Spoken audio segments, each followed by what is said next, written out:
Doctores, buenos días. El doctor William ha tenido un percance, así que lo voy a reemplazar el día de hoy.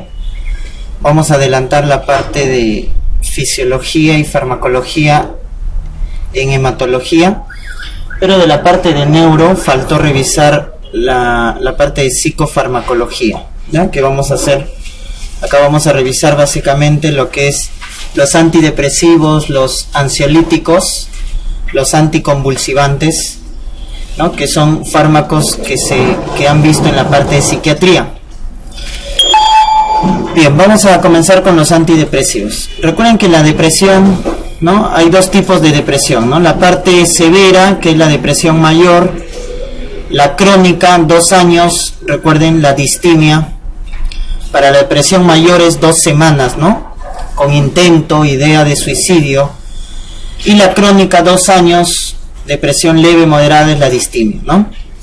Luego recuerden, está la depresión atípica, ¿no es cierto? Depresión atípica, que va con hiperfagia, que va con, al contrario, aumento del estado de alerta, etcétera. Y a nivel de los neurotransmisores, en los estados depresivos, tenemos disminución de ¿quién? De la serotonina, de la 5-hidroxitriptamina, recuerden, disminución de la serotonina, disminución de la norepinefrina a nivel central y también de la dopamina. O sea, en la depresión estos neurotransmisores están disminuidos. Por eso la idea de los antidepresivos es aumentar estos neurotransmisores a nivel central, ¿no? Los de elección, porque tienen menos reacciones adversas y tienen buena respuesta al tratamiento, son estos de acá, los inhibidores selectivos de la recaptación de serotonina. Los inhibidores selectivos de la recaptación de serotonina son los más específicos y por ende tienen menos reacciones adversas, ¿no? Tienen menos efectos anticolinérgicos, tienen menos efectos a nivel de los receptores alfa 2, que son las reacciones adversas típicas de los antidepresivos inespecíficos. ¿Quiénes son los inespecíficos? Los tricíclicos. Miren, acá están los tricíclicos que tienen interacción con los receptores alfa 1, bloquean el alfa 1, por eso producen ortostatismo, hipotensión. O recuerden, el alfa 1 hace vasoconstricción. Al bloquearlo se hace vasodilatación y producen ortostatismo, hipotensión ortostática. También bloquean la recaptación de serotonina, norepinefrina, por eso son inespecíficos, ¿no? Los antidepresivos tricíclicos, ¿ya? Luego están los mixtos, ahí está, inhibidores selectivos de serotonina y norepinefrina. Y recuerden que para la depresión atípica tenemos los IMAO, los inhibidores de la monoaminooxidasa. Recuerden que la MAO, la monoaminooxidasa, es la enzima que degrada las catecolaminas y es una enzima que está ubicada a nivel mitocondrial, ¿no es cierto? Muy bien. Principalmente se bloquea la tipo B de forma reversible, porque hay 2 tipos de monoaminooxidasa, la A y la B. La que nos sirve más para la como antidepresivo son los inhibidores de la monoaminooxidasa tipo B, ¿ya? Muy bien, entonces esos son básicamente los fármacos antidepresivos, ¿ya? Que lo vamos a ver por acá, ¿no es cierto? Entonces, si a mí me preguntan cuáles son los de elección para la depresión típica, depresión mayor, son estos de acá, los inhibidores selectivos de recaptación de serotonina. Quienes tienen que acordarse sus representantes, ¿no? Entonces ahí está la fluoxetina, la sertralina, que son los más conocidos, fluoxetina, sertralina, paroxetina, citalopram, ya está. Esos 4, ¿ya? Fluoxetina, sertralina, paroxetina y citalopram son los específicos que inhiben la recaptación de serotonina. ¿Estamos? Muy bien. Luego tenemos los inhibidores mixtos, miren, los inhibidores de la recaptación de serotonina y norepinefrina. Ahí está la duloxetina, de 2, porque inhibe la recaptación de serotonina y norepinefrina, duloxetina. Luego están los más inespecíficos y que tienen muchas reacciones adversas. ¿Cuáles son los inespecíficos y tienen muchas reacciones adversas? Los antidepresivos tricíclicos. Los antidepresivos tricíclicos. Estos son muy tóxicos. El de primera generación es la amitriptilina y la imipramina. La amitriptilina, y por acá no está, otro es la imipramina, son los representantes de los antidepresivos tricíclicos de primera generación. ¿Estamos? Luego tenemos de segunda generación. El de segunda generación es este de acá, bupropión, que es inhibidor de la recaptación de dopamina y norepinefrina. Bupropión, segunda generación. Este se utiliza, recuerden, en el tratamiento de la adicción a la nicotina. ¿Ya? El bupropión se utiliza en el tratamiento de la adicción al tabaco. ¿Ya? Se utiliza en el tratamiento de la adicción al tabaco, el bupropión. Entonces, amitriptilina, imipramina, primera generación, bupropión, segunda generación. Como ven, son inespecíficos porque inhiben la recaptación de varios neurotransmisores. Y tenemos también los de tercera generación, y el de tercera generación es la mirtazapina, que lo vemos acá. Este es de tercera generación, mirtazapina, que es un inhibidor de la recaptación de norepinefrina y serotonina también. ¿Ya? Muy bien, entonces si me preguntan por generaciones de los antidepresivos, ahí está. Primera generación, amitriptilina, imipramina. Segunda generación, bupropión. Y tercera generación, mirtazapina. ¿Ya? Esos son los más inespecíficos. Los más específicos son estos, los inhibidores selectivos de la recaptación de serotonina. ¿Ya? Muy bien. Muy bien, entonces los antidepresivos tricíclicos son los que tienen mucha interacción con muchos neurotransmisores. Pero los efectos adversos que están acá, las reacciones adversas, van porque bloquean los receptores de histamina. Ahí está. Bloquean los receptores muscarínicos. Entonces, ese es el problema. Bloquean los receptores alfa 1. Entonces, el problema de los antidepresivos tricíclicos es que al ser inespecíficos, tienen muchas reacciones adversas. Al bloquear los receptores de histamina, aumentan el peso, generan somnolencia, son sedativos, tienen efectos anticolinérgicos, porque bloquean los receptores muscarínicos. Por eso decíamos, ¿no es cierto? Acá, como tienen efecto anticolinérgico, producen retención aguda de orina, producen boca seca, serostomía, producen estreñimiento, constipación. Ya está. Y también producen aumento de la presión intraocular. Esos son los efectos anticolinérgicos. Aumento de presión intraocular, retención aguda de orina, boca seca, estreñimiento. Por eso decíamos que este fármaco, ¿en quién está contraindicado? Glaucoma y en el abuelito con HBP, ¿no es cierto? Glaucoma y HBP están contraindicados los antidepresivos tricíclicos. ¿Por qué? Por sus efectos anticolinérgicos. ¿Ya? Ahí está, glaucoma y HBP, contraindicado. También son cardiotóxicos, prolongan el intervalo QT y pueden producir torsades de Pons. Prolongan el intervalo QT y aplanan la onda T. Ese es el efecto a nivel electrocardiográfico de los antidepresivos tricíclicos. Prolongan el QT y aplanan la onda T. Por lo tanto, son cardiotóxicos. Por eso en pacientes con cardiopatía grave están contraindicados, porque pueden generar arritmias ventriculares. Recuerden, la prolongación del QT más de 0.40 produce torsades de Points, ¿no es cierto? La taquicardia ventricular polimórfica, ¿ya?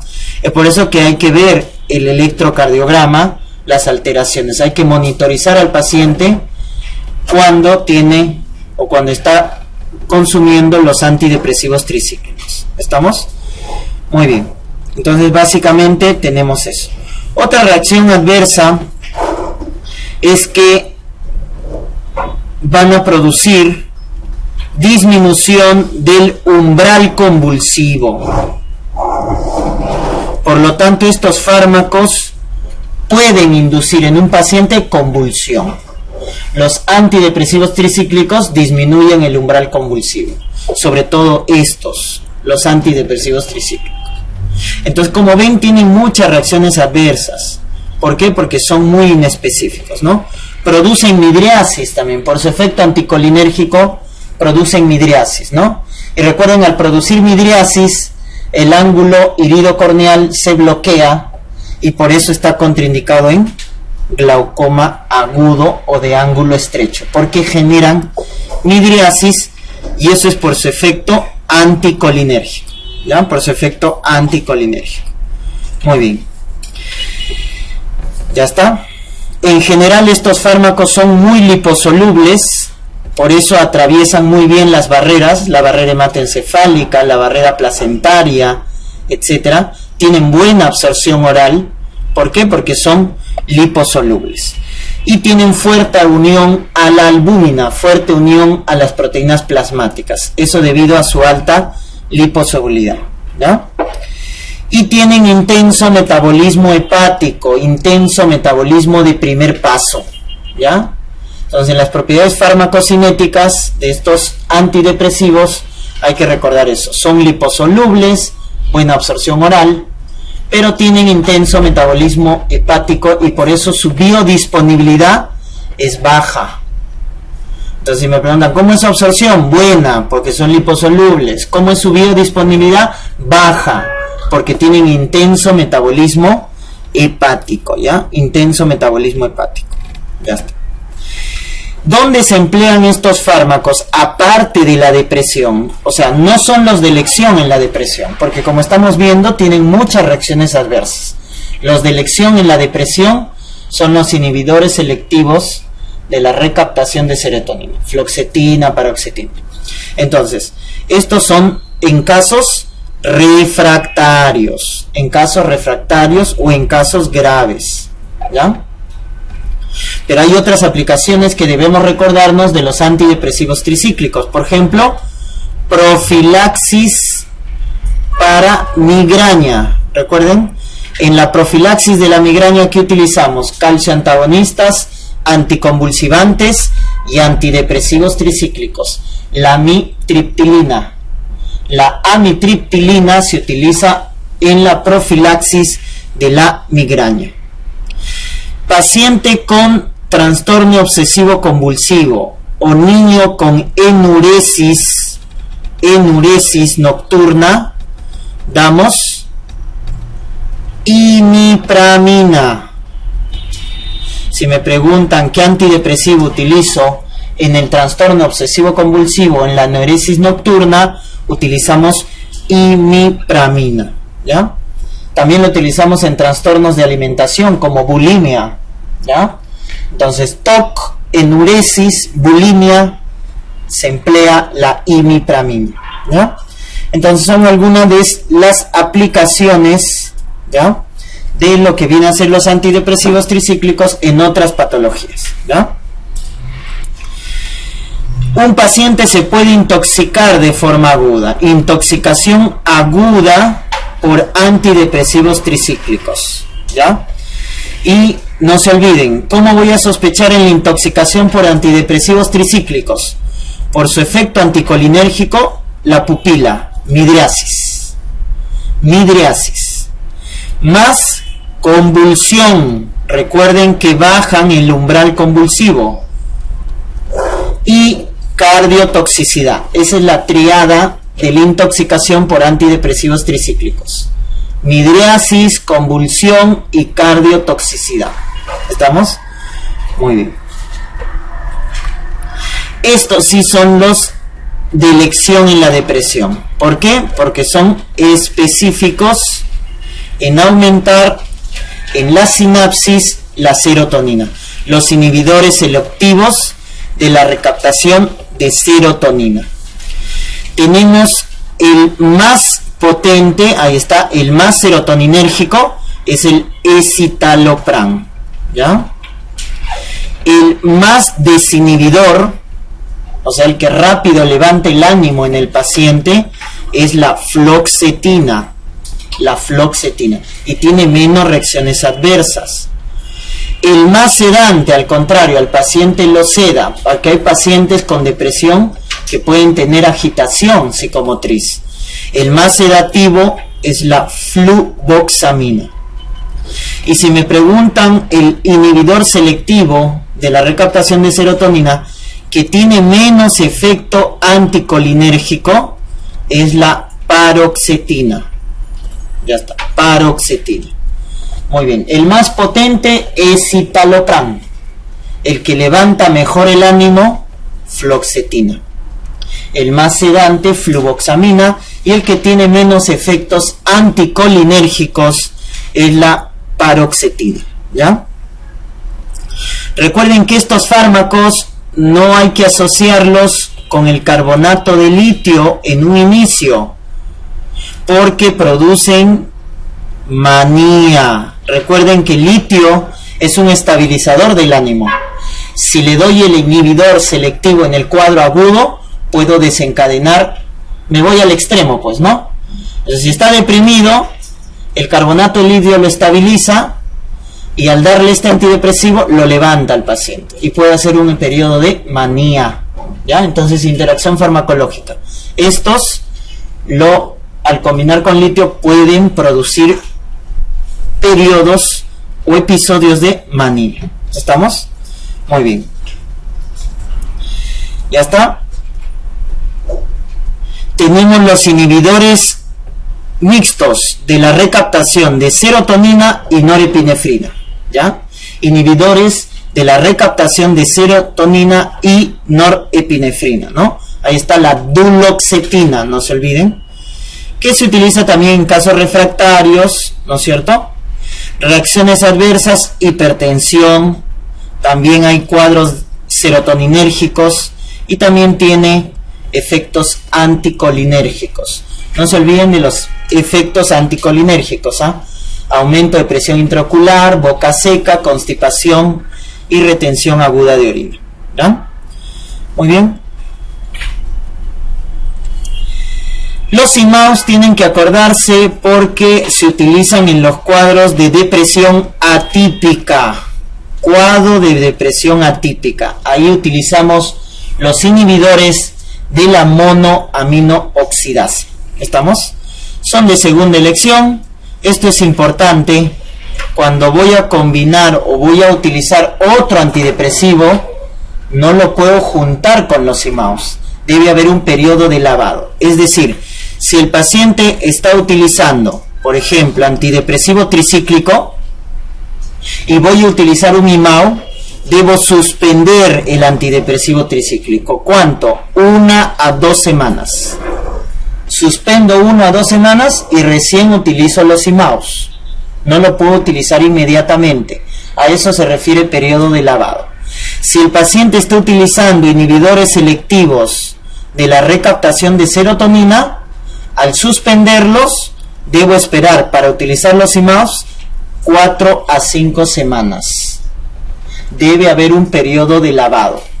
Si no, aumentan las reacciones adversas. Se produce un cuadro serotoninérgico. ¿Estamos? Un cuadro serotoninérgico. Entonces, a eso se refiere con periodo de lavado. Y acá la pregunta de examen que pueden hacer es: cuando un paciente está consumiendo estos antidepresivos, evitar los alimentos, ¿no es cierto?, ricos en tiramina. como el queso, ¿no es cierto?, los embutidos, vino, etcétera, ¿no? Hay una lista de alimentos que son ricos en tiramina. ¿Y por qué?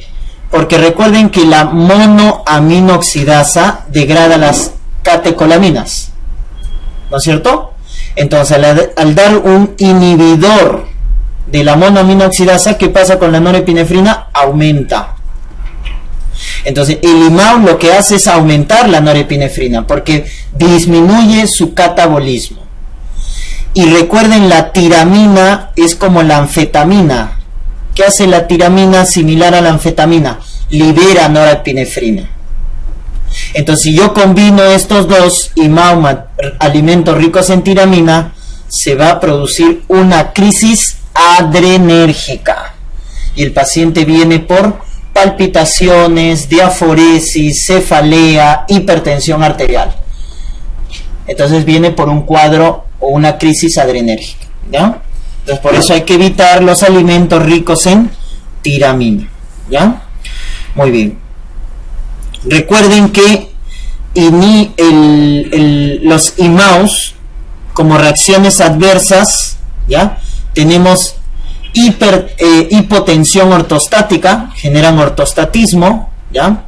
Tienen efectos anticolinérgicos, causan edemas, son hepatotóxicos y también generan insomnio, ¿ya?, como reacciones adversas. Están contraindicados, ahí está, por su hepatotoxicidad en hepatopatías graves, en diabetes por la congestión, ¿ya?, en falla cardíaca también por el edema, o en la hipertensión complicada por la crisis adrenérgica, ¿ya? Muy bien, entonces eso hay que recordarnos. Y entonces, una interacción farmacológica es con la tiramina, otra es con lo que viene a ser, potencian el efecto de la efedrina. Recuerden, la efedrina es una agonista alfa 1, ¿no? La pseudoefedrina, la efedrina, que lo habíamos revisado, se utilizan como descongestionantes nasales. Estos fármacos, los IMAO, potencian los efectos de la efedrina. Y también potencian los efectos de la cocaína por la crisis adrenérgica, ¿ya? Muy bien. Por el contrario, los IMAOs disminuyen el metabolismo ¿de quién? Del etanol. Disminuyen el metabolismo del etanol, ¿ya? También disminuyen el metabolismo de los antihistamínicos y de los opioides. Ya está. Entonces, inhibe el metabolismo del etanol, antihistamínicos, opioides, y potencia el efecto de la efedrina y la cocaína, ¿ya? Entonces es un fármaco que tiene muchas interacciones, ¿ya? Ya está, entonces ahí está. Como representante tenemos uno que se utiliza dentro del grupo de los IMAOs, es la selegelina, ¿ya? Selegelina es uno de los representantes de los inhibidores de la monoaminoxidasa. ¿Qué tipo? La isoforma B lo inhibe de forma reversible, ¿ya? De la isoforma B. Aquí están los alimentos ricos en tiramina, por si acaso. No se olviden de esa interacción. Cuando el paciente está tomando IMAOs, evitar los alimentos ricos en tiramina. Ahí está, queso, embutidos, ¿no es cierto? Muy bien. Entonces, ¿por qué? Por el riesgo de hacer una crisis adrenérgica. Muy bien, entonces esos eran los antidepresivos. El estabilizador del ánimo, o también llamado eutemizante, es el carbonato de litio. No se conoce muy bien su farmacodinámica, ¿ya? No se conoce muy bien, pero algunos postulan que el litio lo que hace es bloquear el metabolismo del inositol trifosfato.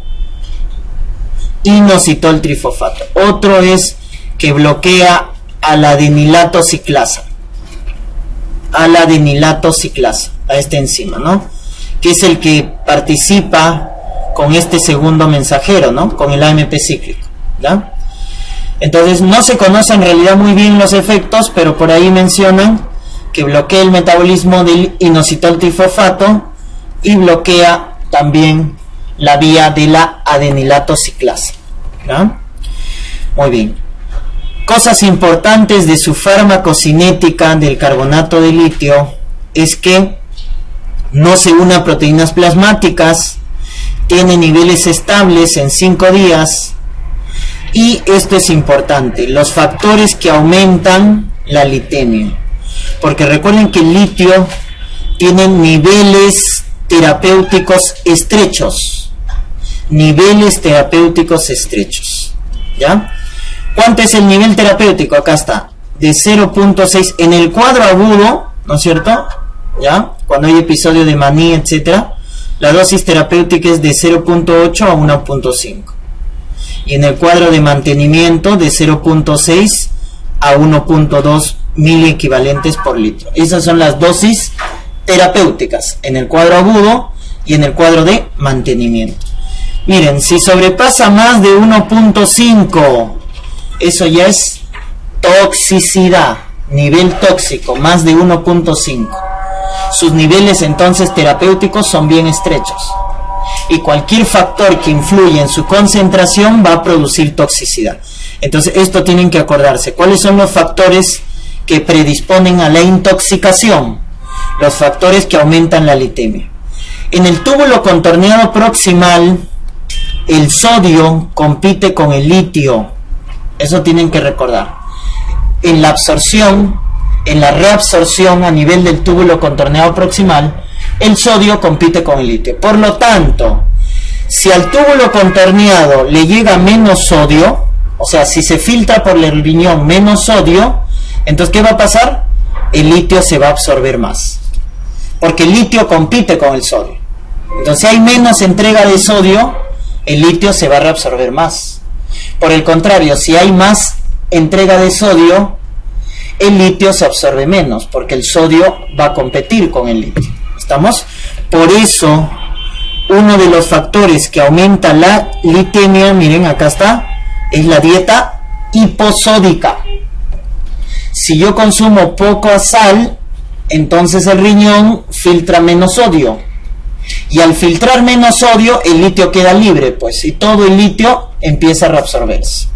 Entonces no se olviden, la dieta hiposódica, los diuréticos, pero no osmóticos, ¿ya? Los diuréticos no osmóticos como tiazidas, furosemida, etcétera, también predisponen la litemia.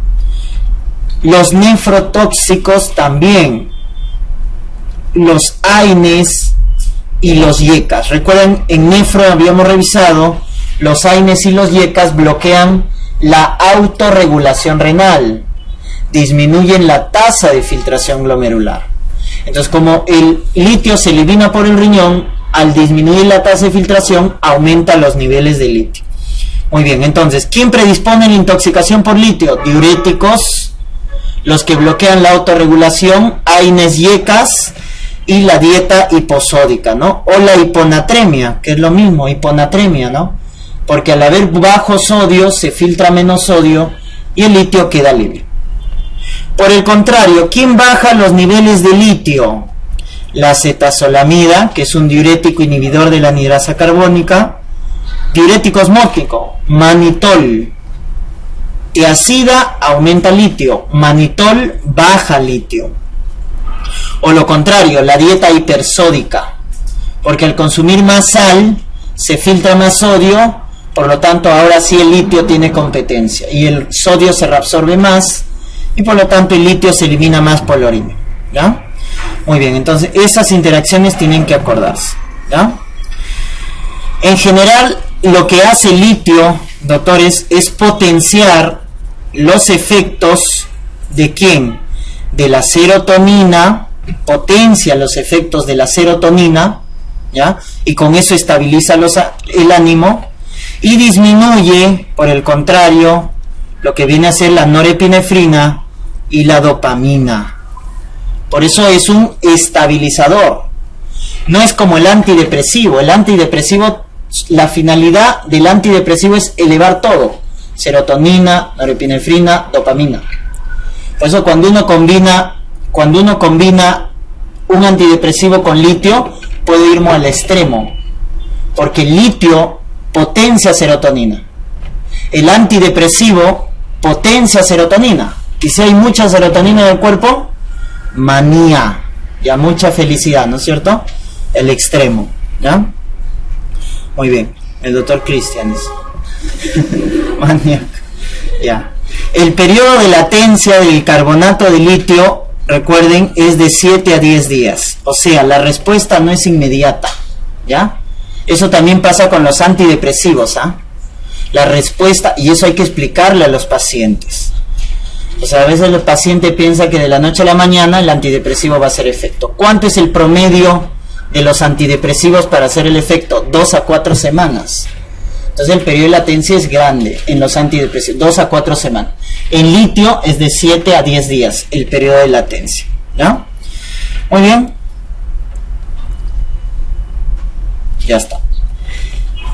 Esto de acá también es frecuente, la intoxicación por litio. Entonces no se olviden los factores que condicionan la intoxicación por litio. La dieta hiposódica, los que bloquean la autorregulación renal, YECA y AINES, y los diuréticos como las tiacidas, los no osmóticos, pues no, ya está. Otro también que potencia son los calcio antagonistas.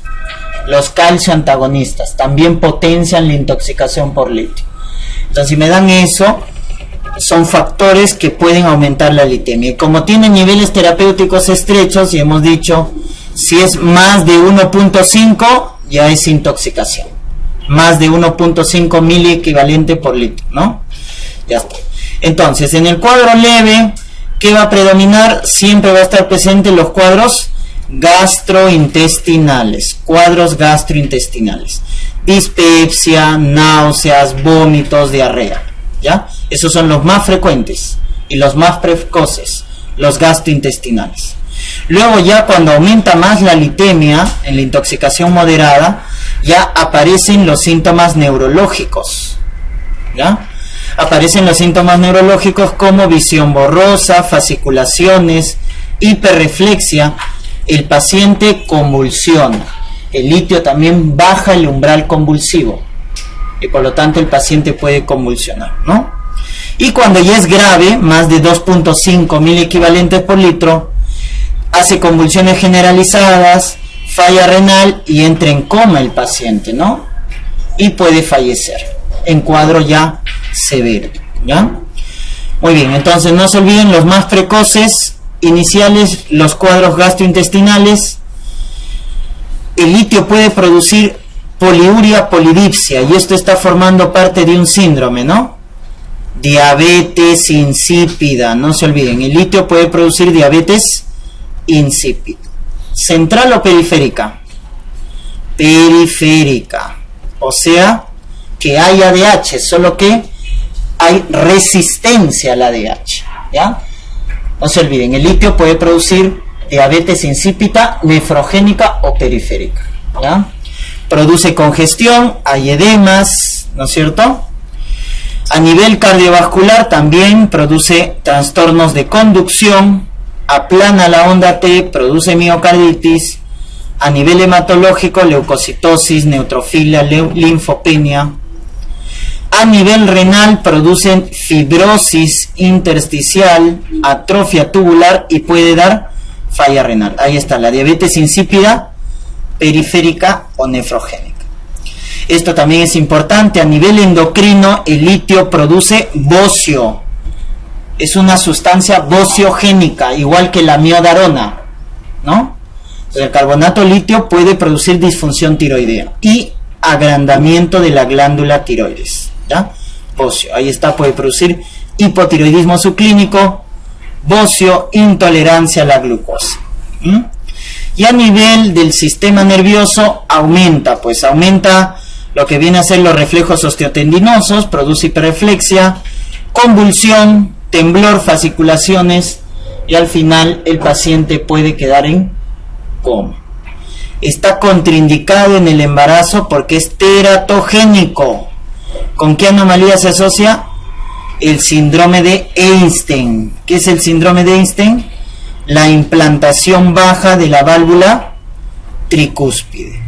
Implantación baja de la válvula tricúspide. ¿Ya? Es teratogénico, no se olviden, el carbonato de litio. ¿Ya? Muy bien, pasamos a otro grupo que son los antipsicóticos. Ya está. Entonces, recuerden la psicosis, ¿no? Paciente más de un mes con cuadro de alucinaciones, delirio, etcétera. Es un síndrome psicótico. El gran representante en psiquiatría es la esquizofrenia, ¿no es cierto? ¿Qué es lo que pasa en la psicosis? La vía de la dopamina está aumentada, sobre todo en estas dos, ¿no? En el tracto mesolímbico y sobre todo en el tracto mesocortical, ¿ya? Entonces, la vía de la dopamina en la psicosis está aumentada. Por eso la función de los antipsicóticos es bloquear a la dopamina. Los antipsicóticos bloquean los receptores D2 de la dopamina.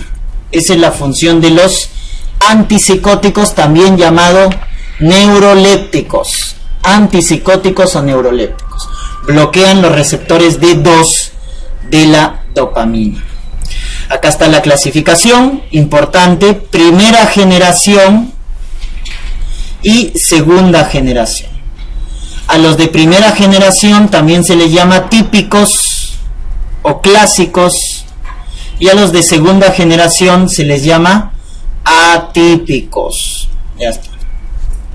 Los de la primera generación tenemos la familia de las fenotiacinas, y ahí tienen que acordarse la clorpromacina, que es de baja potencia, y el de primera generación pero de alta potencia y que pertenece a las familias de las butirofenonas, haloperidol.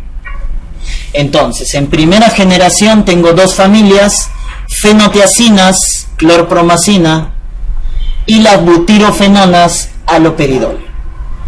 Baja potencia, clorpromacina. Alta potencia, haloperidol. Por eso, cuando me dicen, ¿quién produce más parkinsonismo secundario? ¿Quién produce más aumento de prolactina? El haloperidol.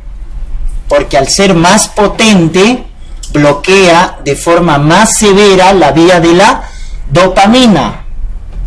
Y recuerden, al bloquear la dopamina, el paciente va a aumentar, ¿no es cierto?, los movimientos extrapiramidales. Parkinsonismo secundario. Ya vamos a ver más adelante. Y la dopamina es un inhibidor de la prolactina. Entonces, si bloqueo la dopamina, hay una hiperprolactinemia. ¿Ya? Muy bien, entonces el que tiene más reacciones adversas extrapiramidales por ser el más potente es el haloperidol. ¿Ya? Muy bien, pero hay una ventaja con el haloperidol. Al ser el más potente, entonces es el de elección en los cuadros de agitación psicomotriz. ¿No es cierto? En los cuadros de agitación psicomotriz, cuando el paciente está, pues, ¿no?, muy agitado, ¿ya?, el haloperidol es de elección, porque lo plancha rápidamente. Es el más potente, ¿ya? Y además tiene una ventaja, es el que tiene menos sedación del centro respiratorio. Es el más potente, pero tiene menos sedación del centro respiratorio. Es el que menos deprime el centro respiratorio, ¿ya? Es rápido en actuar y es el más potente. Por eso cuando me pregunten, cuadro de psicosis aguda, agitación psicomotriz, antipsicótico de alta potencia y de acción rápida, haloperidol. ¿Estamos? Muy bien. En conductas agresivas también, ¿no? Cuando tienen los pacientes conductas agresivas, también lo planchamos con el haloperidol, ¿no? Ya está. Y los de segunda generación o atípicos, ¿por qué se diferencian de los primeros? Porque son específicos. ¿Cómo es eso? Miren, hay 4 vías, acá está, miren en el gráfico, 4 vías dopaminérgicas. Ahí está la vía nigroestrial, la vía túbero infundibular, la mesocortical y la mesolímbica. Entonces, los atípicos bloquean los receptores D2 de la dopamina, pero de forma selectiva, a la vía mesolímbica y mesocortical. No hacen efecto sobre estas dos vías, nigroestrial y tuberoinfundibular. Como no afecta la vía nigroestrial, por eso los atípicos, al no afectar la vía nigroestrial, tienen menos reacción extrapiramidal. Son los que menos producen cuadros extrapiramidales, movimientos extrapiramidales o disquinesias.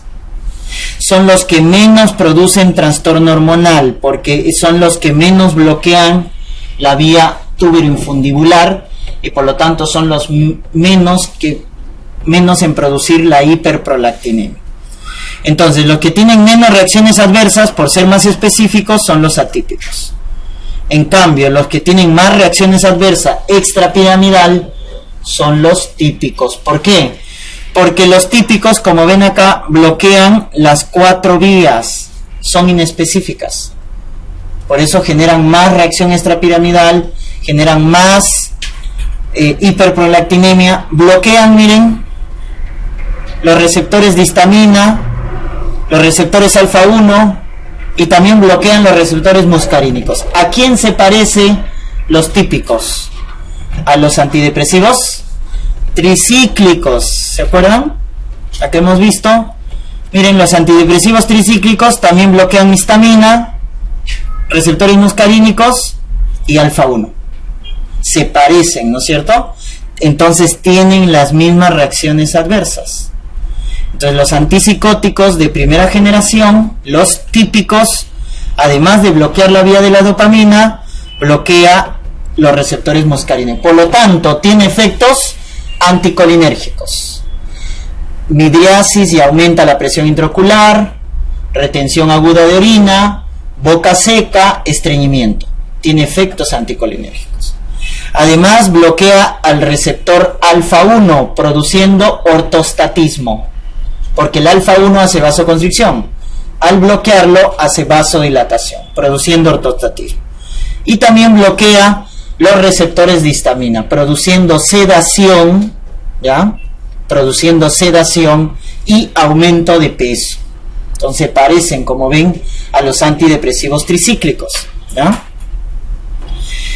Y por ende, estos antipsicóticos típicos o de primera generación también están contraindicados en glaucoma y HBP, ¿no es cierto? Eso les había mencionado. En glaucoma y HBP, ¿qué fármacos están contraindicados? Los anticolinérgicos, bromuro y patropio, por ejemplo. ¿Quiénes más? Los antipsicóticos de primera generación, los antidepresivos tricíclicos y los antihistamínicos de primera generación. Esos 4 fármacos están contraindicados en HBP y en glaucoma, ¿ya? Ustedes recordarán que en la psicosis, en la esquizofrenia, hay 2 tipos de síntomas, ¿no es cierto? Positivos y negativos. ¿Cuáles son los síntomas positivos? Alucinaciones, delirio, agitación, etc. Y los negativos, anedonia, no siente felicidad. Abulia, no hay voluntad, ¿no es cierto? Anedonia, abulia, apatía, etc. O sea, hay síntomas positivos y síntomas negativos, ¿no? Eso lo han visto en psiquiatría.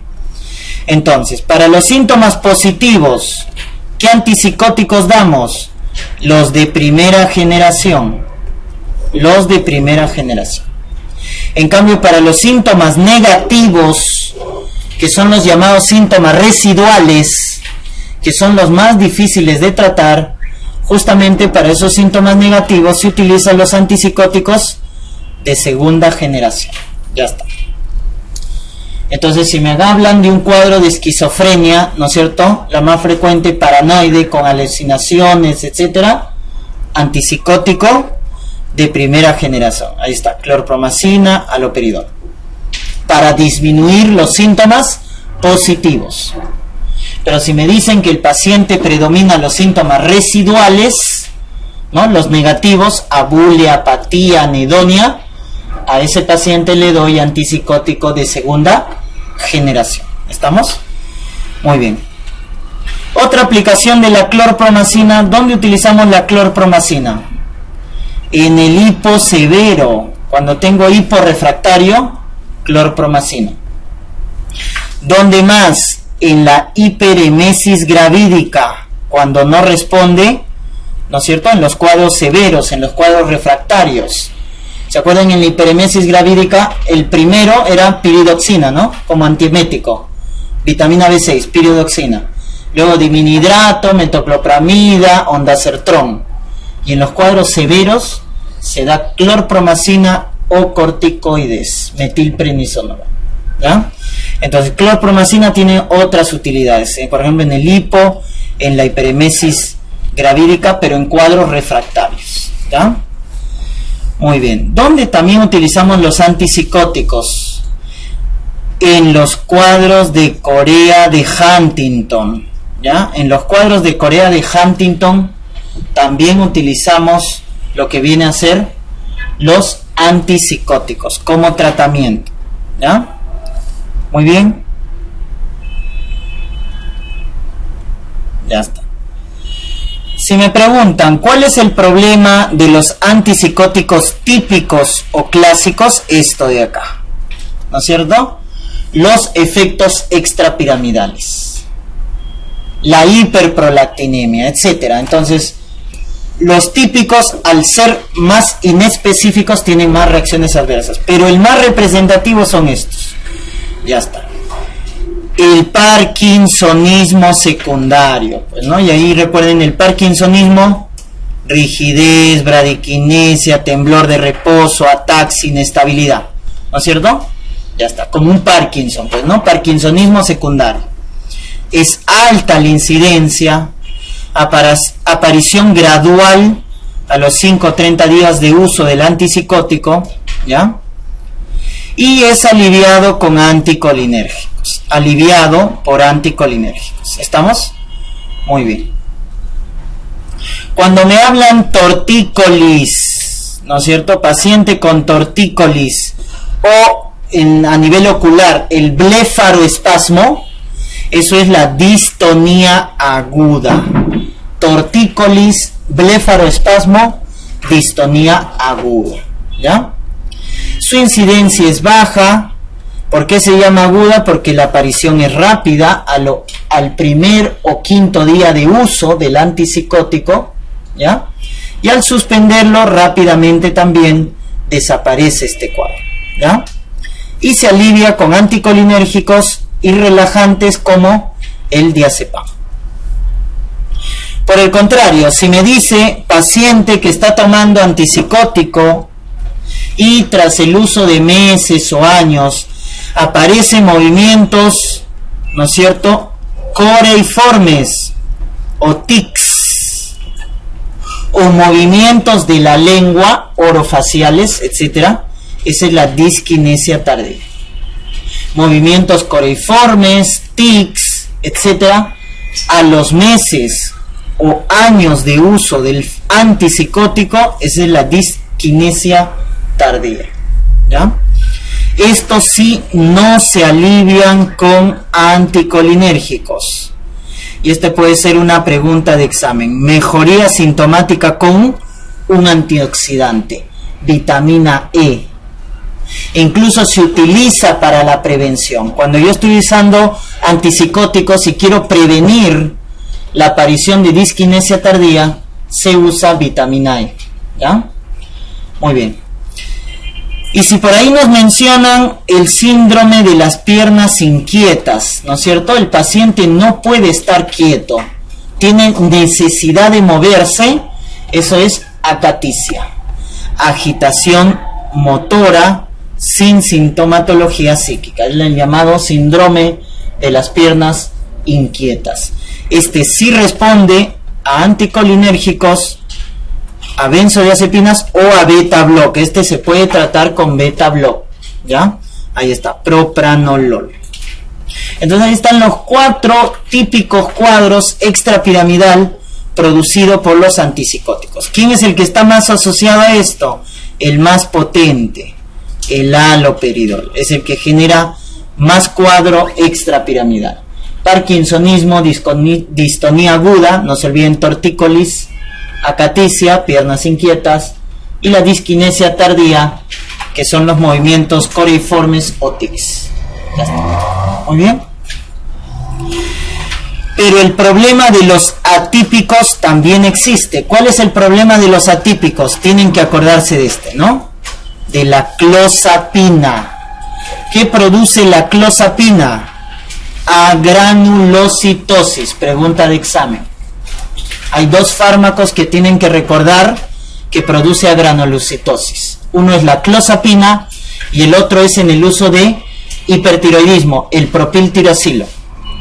Propiltiracilo y clozapina producen agranulocitosis. Por eso cuando se usan estos fármacos hay que hacer control de hemograma seriado. Paciente que usa clozapina, control de hemograma seriado por el riesgo de agranulocitosis. Ese es el problema. También la clozapina puede producir hipotensión ortostática, ¿ya? Puede producir hipotensión ortostática, baja el umbral convulsivo, por eso puede generar convulsiones. Tiene también efecto sedativo, ahí está, efectos anticolinérgicos, taquicardia, aumento de peso. Entonces, de los antipsicóticos atípicos, que son los que tienen menos efecto extrapiramidal, que lo ya hemos visto, son los que tienen menos riesgo de efecto extrapiramidal. En el caso de la clozapina aparecen otros efectos. Ahí está, la granulocitosis, convulsión, sedación, aumento de peso, etc. Este es mejor, la olanzapina. No tiene riesgo de agranulocitosis, casi no produce hipotensión ortostática, no es proconvulsiva, ¿no es cierto? Pero sí tiene efectos anticolinérgicos. Ya está. Entonces, ¿qué genera los efectos anticolinérgicos? Boca seca, constipación, retención aguda de orina. Ese es el problema de la olanzapina. Pero los cuadros severos que tiene la clozapina no lo tienen. Ya está. Otro representante de los atípicos es la risperidona, ¿no? Que está en el intermedio con respecto a los efectos adversos. ¿Ya? Muy bien. Entonces, de los típicos, recuerden, antipsicóticos típicos, efectos extrapiramidales. Y de los atípicos, el que me tengo que acordar es la clozapina, por el riesgo de agranulocitosis. Pero hay un efecto adverso que tiene un 20% de mortalidad. Ese efecto adverso se llama síndrome neuroléptico maligno. Ahí está, 20% de mortalidad. Se debe a un aumento del tono simpático por bloquear a la vía dopaminérgica. Como se bloquea la vía dopaminérgica, aumenta el tono simpático. Y eso en algunos pacientes jóvenes que usan antipsicótico puede producir un síndrome neuroléptico maligno, ¿no es cierto? Ya está. Ahí están los factores, miren, alteración de la dosis, deshidratación, alcoholismo, etcétera, pueden desencadenar este síndrome llamado neuroléptico maligno, que cursa con fiebre. Por eso el datito es, ¿no? Paciente que está tomando aloperidol y hace hipertermia, ya está, pienso en este síndrome, ¿no es cierto? Ya está. Por eso cuando el paciente va a usar de forma crónica aloperidol, siempre hay que ver la aparición de fiebre, ¿no? Para descartar este cuadro. Entonces, fiebre elevada, rigidez en tubo de acero le llaman. Una rigidez severa, extrema, llamada en tubo de acero, más trastorno de sensorio. Ya está, más trastorno de sensorio. Fiebre, rigidez, trastorno de sensorio. Ese es el síndrome neuroléptico maligno. Hay leucocitosis, ahí está la enzima muscular CPK, la CPK está elevada, y también hay aumento de transaminasas, porque hay compromiso hepático. Ya está. ¿Cómo trato el síndrome neuroléptico maligno? Como la causa de este síndrome es por el exceso del bloqueo de la vía dopaminérgica, Entonces lo que hay que dar es agonista de dopamina. ¿Y quién es el agonista de dopamina? Bromocriptina. Bromocriptina, ¿ya? Entonces el tratamiento del síndrome neuroléptico maligno es con agonista de dopamina. Y un buen relajante muscular. ¿Quién es el relajante muscular? El inhibidor directo de los canales de calcio a nivel del músculo esquelético. Dantroleno. Dantroleno. Inhibe de forma directa los canales de calcio a nivel del músculo esqueleto. Entonces el tratamiento del síndrome neuroléptico maligno es bromocriptina, que es un agonista de dopamina, y un buen relajante muscular como el dantroleno, ¿ya? Muy bien. ¿Qué otros efectos adversos tienen los antipsicóticos? Ahí está, hemos dicho, ¿no? Hiperprolactinemia. Ya está. Recuerden que la causa más frecuente de prolactina elevada es farmacológica, pues, ¿no es cierto? La causa más frecuente de hiperprolactinemia, claro, fisiológica es gestación, lactancia, pero si me preguntan la causa más frecuente de hiperprolactinemia patológica, fármacos, ¿no es cierto? ¿Qué fármacos elevan la prolactina? Antipsicóticos, alfa-metildopa eleva también la prolactina, ¿no? Muy bien, entonces no se olviden que hay aumento de la prolactina produciendo la triada, pues, ¿no?, de la hiperprolactinemia. En el caso de las mujeres, galactorrea, amenorrea, infertilidad. Galactorrea, amenorrea, infertilidad. Esa es la triada en el caso de las mujeres. En el varón, no se olviden de la ginecomastia, ¿no es cierto? Muy bien, de la ginecomastia y la disfunción sexual. Muy bien, a nivel hematológico, ya está, acá está. ¿Quién produce granulocitosis? La clozapina, ¿no es cierto? La clozapina produce agranulocitosis. Hipotensión ortostática lo vemos por el bloqueo de los receptores alfa 1. Eso lo hace tanto los típicos como los atípicos. Son cardiotóxicos también. Los antipsicóticos, recuérdate, se parecen a los antidepresivos tricíclicos. Por lo tanto, son cardiotóxicos. También prolongan el QT y pueden producir torsades de Pons. No te olvides, antidepresivo tricíclico, antipsicótico de primera generación, son cardiotóxicos, ¿ya? Síndrome metabólico, efectos anticolínicos, bajan el umbral convulsivo, igual que los antidepresivos tricíclicos, pueden generar convulsión. Ya está. Otro efecto también es la colestasis. ¿Y qué antipsicótico genera más colestasis? La clorpromacina. La clorpromacina genera colestasis intrahepática, igual que los macrólidos, igual que los anovulatorios, los anticonceptivos, generan colestasis intrahepática. ¿Y quién genera catarata? Catarata genera la quetiapina. La quetiapina es un antipsicótico que puede inducir cataratas. Muy bien, entonces, como ven, son varias reacciones adversas que tienen que acordarse de los antipsicóticos. Muy bien. Y otro grupo que han visto en la parte de psiquiatría son los ansiolíticos, ¿no es cierto? Los ansiolíticos. Claro, acá está lo que viene a ser las benzodiazepinas, el fenobarbital, ¿no es cierto?, como representantes de los ansiolíticos. Muy bien, nos enfocamos en la benzodiazepina, porque fenobarbital lo vamos a ver en convulsión, como anticonvulsivante, ¿no es cierto? Lo utilizamos en el estatus convulsivo, ¿no? Y es el de elección en el neonato. Entonces acá vamos a ver las benzodiazepinas. Acá están las 5 propiedades que tienen las benzodiazepinas. Ansiolítico, ¿no es cierto? Calma el miedo anticipado. Recuerden, la ansiedad es el miedo anticipado, ¿no es cierto? Son sedativos, Ya está. Y acá se diferencian en un punto con el fenobarbital.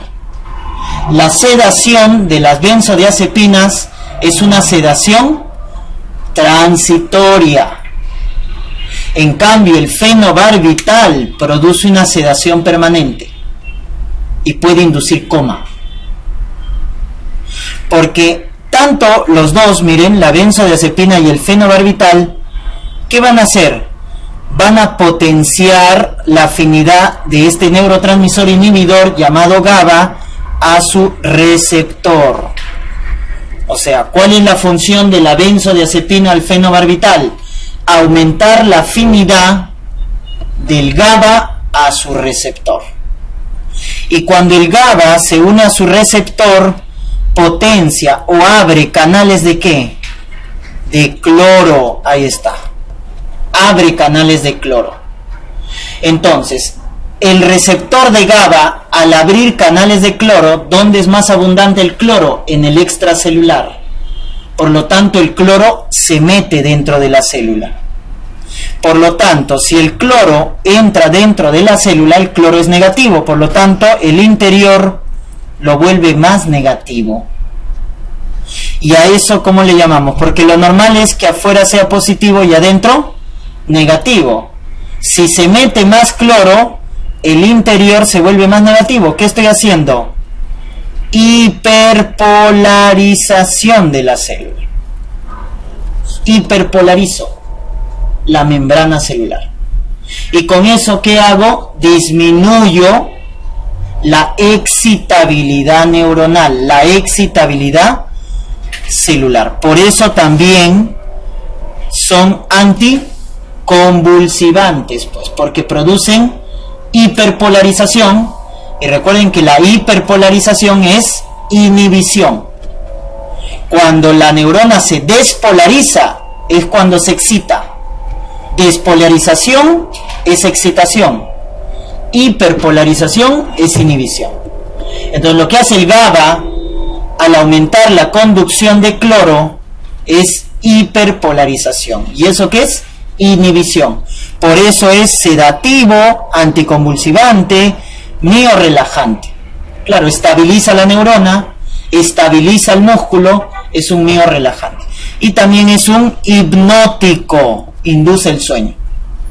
Entonces ahí están las 5 propiedades de las benzodiazepinas: ansiolítico, sedativo, hipnótico, anticonvulsivante, miorrelajante. ¿Ya?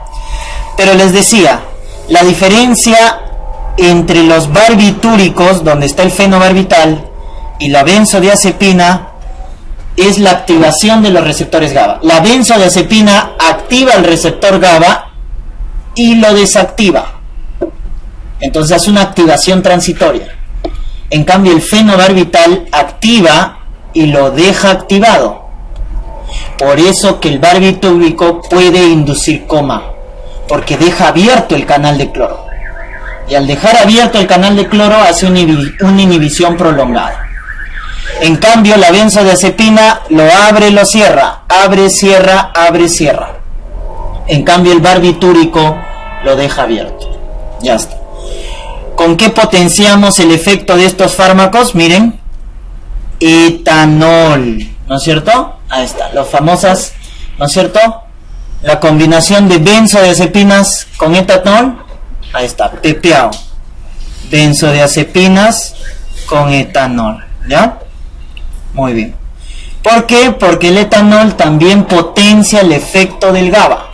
Entonces, si sumo los dos, se potencian el efecto, ¿ya? De la farmacocinética, las benzodiazepinas pasan la barrera hematoencefálica porque son liposolubles, ¿ya? Las benzodiazepinas son liposolubles, pasan la barrera, ahí está, muy importante, tienen metabolismo con este citocromo, el CYP3A4, eso puede ser pregunta examen, ¿ah? ¿Qué citocromo metaboliza las benzodiazepinas? El CYP3A4, ese metabolismo, ¿ya? Tiene dos tipos de metabolismo las benzodiazepinas. Fase 1, oxidación. Fase 2, conjugación. Ya está. Dos tipos de metabolismo. Fase 1, oxidación. Fase 2, conjugación. Ya está. Todas las benzodiazepinas hacen eso, excepto lorazepam y oxazepam. Estas dos, lorazepam y oxazepam, de frente hacen conjugación, no se oxidan, de frente se conjugan. ¿Estamos? Todas las benzodiazepinas primero se oxidan y luego se conjugan, excepto lorazepam y oxazepam, que de frente se conjugan. Por eso, si me preguntan en estatus convulsivo de un paciente, ¿cuál es el primer fármaco? Hablando ya del tratamiento farmacológico de los anticonvulsivantes. Las benzodiazepinas, ¿no es cierto? Iniciamos con benzodiazepina. ¿Y quién es de elección? El lorazepam. El lorazepam es de elección, porque su efecto es más rápido. De frente no se oxida, de frente va a conjugarse. Pero acá, como no tenemos nada, entonces damos diazepam, ¿no es cierto? Acá está diazepam, ya está. Pero el de elección, si revisan las guías, es lorazepam, la benzodiazepina de elección, ¿ya? Y la explicación farmacocinética está acá, que el lorazepam hace directo conjugación, ¿ya? Muy bien. Hay condiciones que inhiben la oxidación. Entonces, si yo inhibo la oxidación, la benzodiazepina no se va a metabolizar. Por lo tanto, voy a potenciar su efecto sedativo. Entonces, eso tienen que acordarse. ¿Qué factores inhiben la oxidación de las benzodiazepinas? Entonces, los factores que inhiben la oxidación de las benzodiazepinas, uno, es la edad, ¿no es cierto? Entonces, a la abuelita le das un poquito, ¡fum!, se duerme todo el día. Claro, porque la edad inhibe la oxidación. Entonces, mucho cuidado en los adultos mayores, porque a mayor edad se disminuye la oxidación de las benzodiazepinas. Otro factor, la falla hepática. Falla hepática.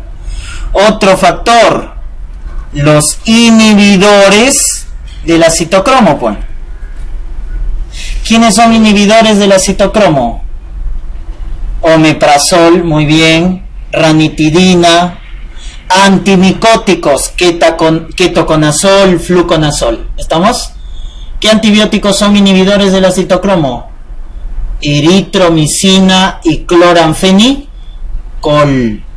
No se olviden de los inhibidores del acitocromo. Entonces, ¿quiénes son inhibidores del acitocromo? Antiácidos, omeprazol, ranitidina. ¿Quién más?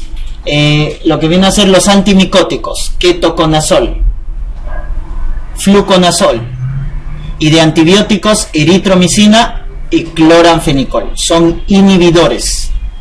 Entonces, ¿qué pasa si me preguntaran? Paciente con falla hepática, paciente adulto mayor, paciente que está consumiendo inhibidores del acitocromo. Entonces, si estos factores bloquean la oxidación, no puedo utilizar entonces una benzodiazepina que sigue ese metabolismo oxidativo. Entonces, ¿qué benzodiazepinas serán de elección cuando tengo esos factores? Los que no se oxidan. ¿Quiénes no se oxidan? El lorazepam y el oxazepam. Esos son los de elección cuando tengo esas condiciones. Adulto mayor, falla hepática, o si el paciente está consumiendo inhibidores del acitocromo P450. Como esos factores inhiben la oxidación, entonces, para evitar la interacción, doy benzodiazepinas que directamente se conjugan y no se oxidan. Lorazepam y oxazepam. Muy bien. Ahí están las propiedades, ¿no?, de las benzodiazepinas de acuerdo a los receptores que bloquean, ¿no? Los de tipo 1 generan sedación, hipnosis. Tipo 2, la ansiólisis, ¿no es cierto? Ansiolíticos, ¿ya? Muy bien. ¿Cuáles son los efectos adversos? Ahí está, miren, esta es la curva de la sedación, miren, sedación, hipnosis, anestesia, coma, muerte. La línea roja es de los barbitúricos y la línea verde es de las benzodiazepinas. Ya está. Entonces miren bien, porque las benzodiazepinas son sedativas, pero la sedación es transitoria. En cambio el barbitúrico no, lo deja abierto el canal de cloro y por lo tanto puede inducir coma y hasta la muerte, depresión respiratoria. ¿Ya? Muy bien, si me paso la dosis, claro, el principal efecto de las benzodiazepinas es irme al extremo, ¿no es cierto? Hipersedación, lo sedamos al paciente. También genera amnesia anterógrada, ¿ya? También una respuesta paradójica es agitación o provocar más ansiedad, como efecto de rebote, irritabilidad, ataxia, confusión, ¿no? Ya está. También hay cuadro cardiotóxico y a nivel respiratorio. Recuerden que las benzodiazepinas deprimen el centro respiratorio. Las benzodiazepinas deprimen el centro respiratorio. En cambio, el ácido acetil salicílico aumenta o estimula el centro respiratorio. Entonces, un paciente que toma benzodiazepinas puede llegar a la hipoventilación. En cambio, un paciente que toma aspirina puede producirle hiperventilación. Por lo tanto, la benzodiazepina, ¿qué trastorno me va a dar? Si baja la ventilación, ¿qué pasa con el CO2? Aumenta. Y si el CO2 aumenta, acidosis respiratoria. En cambio, la aspirina estimula el bulbo raquídeo, produce hiperventilación, produciendo caída del CO2 y por lo tanto da alcalosis respiratoria.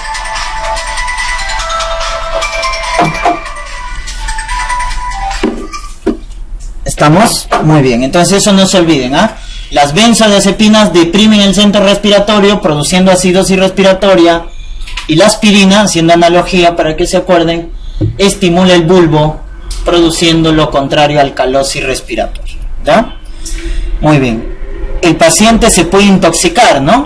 Recuerden, entonces, paciente se toma 20 diazepanes, intoxicación aguda, veo la pupila, miosis. Miosis. A diferencia de los antidepresivos tricíclicos y los antipsicóticos que generaban midriasis. En cambio, benzodiazepinas, opioides, fenobarbital, que generan miosis. Miosis, no se olviden, benzodiazepinas, opioides, fenobarbital generan miosis en intoxicación. ¿Qué más? Más ataxia, más trastorno de sensorio, ¿no es cierto? Caída del sensorio, ya está. Miosis, ataxia, caída del sensorio, intoxicación por benzodiazepinas. Acá sí hay antídoto. ¿Cuál es el antídoto de la intoxicación por benzodiazepinas? Flumacenilo. Ya está, flumacenilo. 4 miligramos de flumacenilo. ¿Ya? Muy bien. Recuerden que el flumacenilo también lo utilizamos ¿dónde? En la encefalopatía hepática, ¿no es cierto? Del cirrótico. Porque el cirrótico hace encefalopatía, ¿por qué? Por el aumento de amoníaco y también por el aumento de benzodiazepinas endógenas. Por eso al paciente con encefalopatía hepática también le damos flumacenilo, porque el flumacenilo es el gran antagonista de las benzodiazepinas. No se olviden. Ya cuando hay intoxicación, miosis, ataxia y trastorno del sensorio. ¿Ya? Muy bien. ¿Cómo podemos clasificar a las benzodiazepinas? Uno es por su tiempo de vida media. ¿Ya? Entonces eso me pueden preguntar. Tiempo de vida media ultra corta, menos de 5 horas. Ya está. Ahí está el que rápido induce, ¿no es cierto?, la sedación. ¿No? Los pacientes le van a hacer endoscopía, lo sedan rápido. Midazolam. Rápido lo induce. Midazolam. O triazolam. Esos son los de vida media ultra corta. Rápida acción, periodo corto de acción. Luego vienen, estos son ultra corta. Luego vienen los de acción corta. Ahí está lorazepam, alprazolam, vida intermedia, clonazepam, y la de vida media larga, diazepam. Ya está. Muy bien. Esa es la clasificación por el tiempo de vida media, no se olviden, ultracorta, midazolam, triazolam, corta, lorazepam, alprazolam, intermedia, clonazepam, y larga, diazepam. Y acá lo pueden ver, ¿no? El tiempo de vida media, ¿no? Entonces, por ejemplo, en el caso de diazepam, miren, el tiempo de vida media es el más prolongado, ¿ya? Ahí está, diazepam, el tiempo de vida media 50 a 100 horas. Intermedia, ahí está, clonazepam, es intermedia, 18 a 50 horas. Clonazepam, intermedia. Corta, lorazepam, alprazolam, esos son corta, 12 a 15 horas, van por ahí, 12 a 15 horas, corta, lorazepam, alprazolam. Y los de acción ultra corta, ¿dónde están los de acción ultra corta? Ahí está, triazolam, los de acción ultra corta, ahí está, 2.5 horas.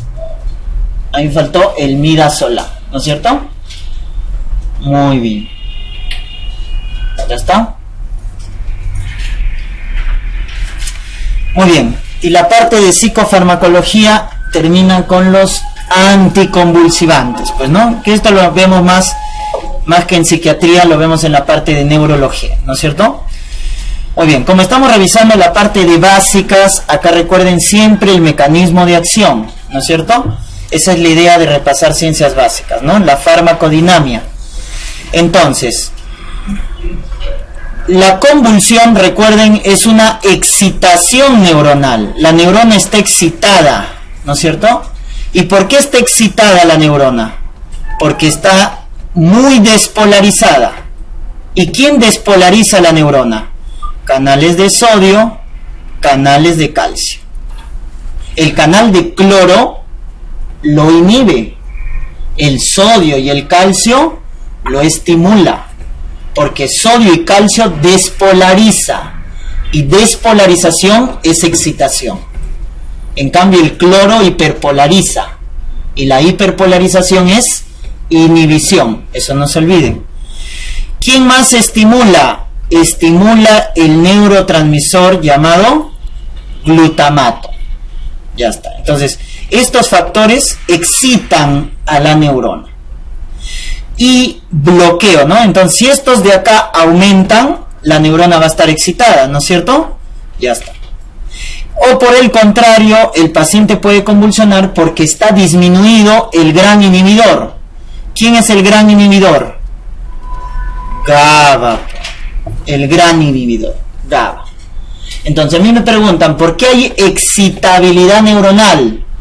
Mucho canal de sodio, mucho canal de calcio, mucho glutamato. O lo contrario, está disminuido el GABA. Por eso hay hiperexcitación neuronal y por eso el paciente convulsiona, ¿ya?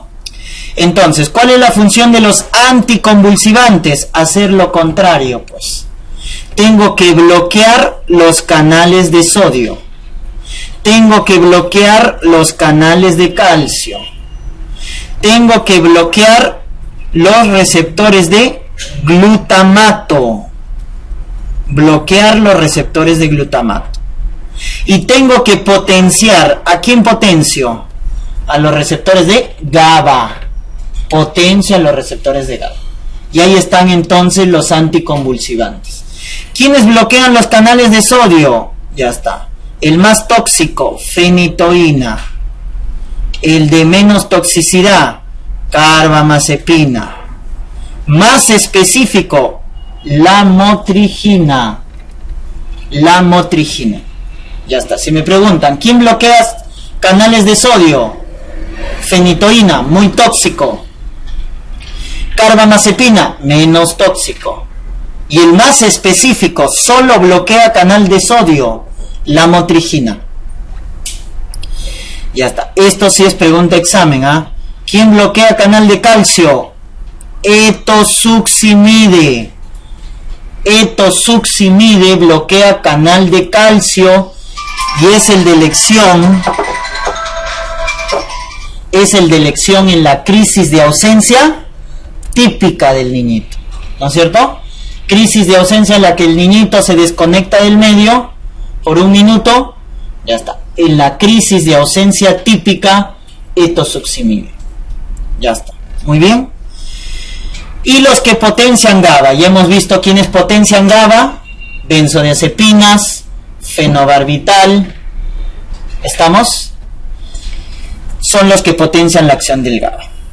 Y hay otros que bloquean lo que viene a ser la acción del glutamato, ¿ya? ¿Quién es el anticonvulsivante de amplio espectro? Valproato. ¿Por qué? Porque valproato está en todo, miren. Bloquea sodio, bloquea calcio, bloquea glutamato y también por ahí potencia el GABA. Por eso valproato es el de amplio espectro. Cubre a todos el valproato. Tiene diferente mecanismo de acción. ¿Estamos?